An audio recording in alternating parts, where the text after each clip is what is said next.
thought I'd share some stories with you. First of all, I pride myself. I was one of the first city historians. My family came from Kentucky in the 1875.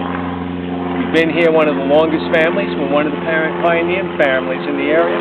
Matter of fact, later on you can take a look. This is one of my history books that I produced for the city. I was into a lot of different businesses in Dunedin. One of them was real estate. And I'd hand this out when I was showing different properties to show people what Dunedin was all about. And people told me to keep on writing, so I did and put out a little booklet. But let me tell you a little bit more about my family. And here I am in my 40s. That's what I look like, my dashing mustache and my suit. That was for our proper days. As I said, my family came from Kentucky in the 1870s. I was 5 years old when I arrived in Dunedin.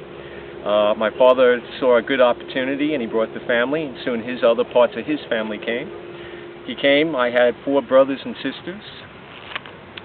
At that time in the 1870s, Dunedin's dock went way out to the front, and that was the only way you could get into Dunedin. The railroad, which you see down here, our first train station, hadn't even come yet. That wasn't due in Dunedin until the 1888 time. So the only way you got into Dunedin was either by the long, hard road ride, by carriage and wagons, or by ship or by ferry boat. So we came in by the ferry boat. My family came into the dock area. Matter of fact, so you can see, Dunedin, even in the 1890s, was still a small community at that time. We only had about 113 people in our community at that point. My family grew, and so did I. As I got a little older, I started working in the citrus groves. Mr. Skinner, who owned one of the big citrus plants in the area, allowed me to work in him and manage some of his groves. Matter of fact, you can see me right here. I'm right over here on that side.